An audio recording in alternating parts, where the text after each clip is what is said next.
Аллаһыдан мәрхәмәт һәм иминлек килсен сезгә, кадерле дуслар. Ибраһимның тукымы Исраиллиләр ул чакта Мисыр коллыгында булалар. Шулай булса да Аллаһы үзенең вәгъдәсе буенча Ибраһимның нәселен бик нык ишәйткән. Коллыкта аларны кыерсытканнар, изгәннәр һәм халык Раббының коткаруын сорап ялварган. Раббы аларның ялваруларын ишеткән һәм Исраиллеләрне азат итү өчен Мисырлыларга бәла-казалар, җәзалар җибәргән, суларын канга әйләндергән, өйләрен, ятакларын гөберле бакалар белән тутырган, ширки, чибен, саранчалар белән җәфалаган, йогышлы тире авырулары белән аларны интектергән. Һәм Раббы Мисырлыларга иң соңгы җәзасын, аларның йортларына үлем фәрештәсен җибәргән. Һәр гаиләгә үлем килгән. Үлем фәрештәсе Исраиллеләрнең беренче туган угылларын һәм терлекләрен аяп калсын өчен Аллаһы Муса белән Харун аша менә нәрсә дигән. Бу айның 10-нчы көнендә һәр ир кеше үз гаиләсе өчен бер бәрән алсын. Бу иркәк хайван кимчелексез 1 яшьлек сарык яки кәҗә бәрәне булырга тиеш. Шушы айның 14-нче көненә кадәр һәр кемнең тирелеге үзендә саклансын. Ә көне җиткәч, иңгер-меңгер төшүгә Исраил халкыннан булган һәммәсе аларны суярга һәм тирлекнең канын курбан ите ашалачак йортның ишек яңакларына вә ишек өстендәге аркылы бруска сыларга тиеш.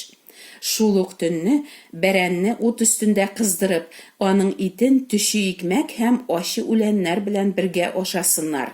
Бу Раббы хөрмәтенә үткәрелә торган котылу бәйрәменең ашы. Шул төнне мин Мисыр җире буйлап узачакмын һәм беренче булып туган һәр ир-атны вә иркәк терлекне үтерәчәкмен. Мисырның барча илаһларын хөкемгә тартачакмын. Мин Раббымын. Ә йортларыгызга сыланган кан, билге ул. Канны күрүгә мин сезнең йортларыгызны читләтеп үтәчәкмен. Мин Мисыр җирен тармар иткәндә, сезгә бу куркыныч афәтнең берсе дә янамас. Төн уртасында Раббы Мисыр җирендә беренче булып туганнарның барысында, тәхеттәге Фиргавенның беренче угылыннан башлап, зиндандагы тоткынның беренче угылына кадәр үтерде. Беренче булып туган барлык иркәк тирлек тә үтерелде. Ул төнне Фиргавен, аның хезмәтчеләре һәм барча мисырлылар уяу иделәр. Бөтен Мисыр җирендә кычкырып елаган тавышлар ишетелеп торды, чөнки һәр йортта кемдә булса үлгән иде. Изге язмадагы бу тарихның рухи мәгънәсен аңларга тырышыйк. Үлем фәрештәсе йортны читләтеп үтсен, йорт эчендәгеләрнең берсен дә үтермәсен өчен, кимчелексез бәрәнне курбан итеп китерергә куша Раббы. Борынгы гыйбри теленнән Пасха сүзе Песах, аяу, читләтеп үтү дигән мәгънәне аңлата. Аяу сүзе русча пощада. Чыннан да гадел җәзага лаек кешегә аны кызганып җәза бирми калу, мәрхәмәт күрсәтү, кичерү. Нишләп үлем фәрештәсе Мисырлыларны аямаган, ә Исраиллеләрне генә аяган? Кан хакына. Әгәр курбан итеп китерелгән бәрәннең канын Исраиллеләр чынаякка җыеп, соңыннан дуга кылып берәр чиста җиргә түксәләр, үлем фәрештәсе аларны аяп калыр идеме? Юк, алар Раббы кушкан йоланы түгәл үтәргә, ягъни канны түгәргә дә түгел, ишек тупсасына сыларга да түгел, ә ишек яңакларына һәм ишек өстендәге аркылы бруска сыларга тиеш булалар. Ничек уйлыйсыз, әгәр кешеләр курбан бәрәненең итен суда пешереп ашасалар, аларның йортын үлем читләтеп үтәр идеме? Раббы аларга курбан итен суда пешереп тә, мәҗүси халыклар кебек чи килештә, пешеп җитмәгән килештә ашарга кушмый. Алар курбан бәрәнен бөтен килеш утта кыздырып, төши икмәк һәм ачы үләннәр белән, өйдән чыкмыйча, юлга чыгарга әзерләнеп киенгән килеш, тиз-тиз ашарга тиеш булалар. Кешеләр үти алмаслык бик авыр әмер биргәнме Раббы? Юк, Раббы бер кайчанда кешеләр күтәрә алмаслык әмерләр бирми. Раббы кушкан йоланы үтәмәүче, яки үзгәртеп, үзенчә үтәүче һәркемне үлем көтә. Ә инде Аллаһының әмренә буйсынган Исраиллеләрне генә түгел, Раббыга ышанып, ул кушкан бу йоланы үтәгән Мисырдагы башка халыкларны да үлем фәрештәсе ул көнне шитләтеп үтә. Ни өчен Корбан бәрәненең итен ачы үләннәр белән ашарга? Ачы үләннәр кешеләрне Раббы коткарганчы, аларның коллыкта интегүләрен соңыннан да истә тотарга өндәүче. Раббы коткарганчы, һәркемнең гөнаһ һәм иблис коллыгында җәфа чигүләрен күрсәтүче билге. Корбан ите белән бергә һәм соңыннан 7 көн буе ашыткысыз пешерелгән төше икмәк ашау, өйләрдә ул вакытта бернинди чүпрәле ризык булмаска тиешлеге, Раббыга иман итүчеләрнең хәзер инде гөнаһларын калдырып яшәргә тиешлекләрен кисәтеп торучы билге ул. Чөнки ашыткы, чүпрә изге язмада гөнаһны символлаштыра. Шалырга алып барганда тавышын да чыгармаган бәрән сыман булган. Барыбызның гөнаһларын Раббы шул бәрән өстенә өйеп, аның җаны гаеп юлы корбаны итеп китерелгән зат турында яза Ишәгыя пәйгамбәр. Шулай ук Яхья пәйгамбәр дә каршына килүче Гайсәне күреп, былай дип шаһидлек бирә. Менә дөньяның гөнаһын үз өстенә алучы Аллаһы бәрәне. Барлык изге язмалар әлеге кимчелексез бәрәннең Гайсә Мәсих икәнлеге турында сөйли. Кешеләр, бигрәк тә православие динендәгеләр һәм кайбер мәҗүси халыклар Пасханы бәйрәм итәбез дип татлы күмәчләр бизәкләп пешерәләр. Кешеләр уйлап чыгарган риваятләргә ышанып, йомыркалар буйлар. Шуларны эшләргә кушканмысың Раббы кешеләргә?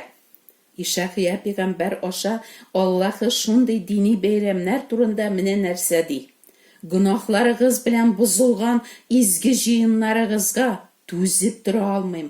Яңа ай вә бүтән бәйрәмнәрегезне мин күрә алмыйм. Минем өчен авыр йөк алар. Бу йөкне күтәреп алҗыдым. Кулларыгызны миңа сузып дуга кылганда, күзләремне сездән читкә алырмын. Никадәр дуга кылсагыз да, сезне тыңламам. Чөнки кулларыгыз канга буялган. Юыныгыз, пакланыгыз, явыз эшләрегезне күз алдымнан юк итегез. Явызлык кылудан туктагыз, игелек кылырга өйрәнегез, гадиллеккә омтылыгыз, ди Раббы. Күрүебезчә, Аллаһы каршында ул үзе биргән бәрән каны белән пакланмаган кешеләрнең дугалары да, дини бәйрәмнәре дә Раббы өчен авыр йөк һәм аны рәнҗетүче җирәнгеч гамәл. Хәзерге чорда Аллаһының киләчәк ачуыннан Гайсә Мәсихнең каны хакына иман белән инде котылган кешеләр ничек бәйрәм итәргә тиеш соң коткарылу, ягъни Пасха бәйрәмен? Рәсүл Паул былай дип аңлата. Кичкенә генә ашыткының да бөтен камырны ашытуын белмисезме әллә? Шулай булгач, яңа төче камыр буласыгыз килсә, иске ашыткыны ташлагыз. Коткарылу бәйрәме бәрәнебез булган Мәсих безнең өчен корбан ителде. Шуңа күрә иске ашыткы белән, усаллык һәм мәкерлек ашыткысы белән түгел, бәлки ашыткысыз, сафлык һәм хакыйкать икмәге белән бәйрәм итик. Хакыйкать икмәге ул Гайсә Мәсихнең без гөнаһлыларны юлып алу өчен бирелгән саф тәне. Хакыйкать икмәге шулай ук иман итүчеләр тукланырга тиешле Мәсихнең хакыйкать сүзләре.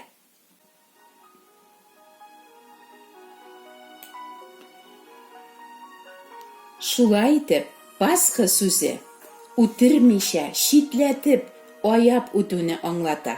Шуның кебек Мәсихнең хачта түгелгән каны да иман итүчеләрне мәңгелек үлемнән аяп кала. Без барыбыз да гөнаһлар кылдык һәм һәрберебез Аллаһының гадел җәзасына тәмукка лаекбыз. Ләкин Раббы безнең җаннарыбызны аяп калырга, мәрхәмәт күрсәтергә тели. Йөрәк ишекләре Гайсәнең саф каны белән буялган җаннарны гына аяп калачагын вәгъдә итә Аллаһы. Аллаһы үз вәгъдәсен һич шиксез үтәячәк. Шуңа күрә ашыгыгыз, кадерле дусларым, гаепсез һәм пак бәрәнгә охшаган Гайсәнең кадерле каны белән йөрәкләрегезне сафландырырга. Түбәндәге дуга белән Аллаһыга мөрәҗәгать итегез. Газиз Аллам, мин гөнаһлымын һәм синең гадел җәзаңа мәңгелек тамукка гына лаек икәнемне аңлыйм. Гөнаһлыларны коткару өчен сөекле улың Гайса Мәсихне изге курбан итеп син җиргә җибәргәнсең. Мине дә юлып алу өчен Гайса үзенең җанын биргәненә һәм син аны 3 көннән соң үледән терелткәнеңә ышанам. Раббым, миңа мәрхәмәтле булчы. Гайсәнең курбан итеп китерелгән тәне һәм каны хакына минем дә гөнаһларымны зинһар кичер. Амин. Шушы дуганы ихлас күңелдән укыгыз. Үз сүзләрегез белән әйтсәгез дә ярый. Бүген сөйләгәннәрне ишетүчеләрнең барысына да Аллаһы чын иман һәм саф бәрән каны белән юылган яңа йөрәк бирсен иде. Амин.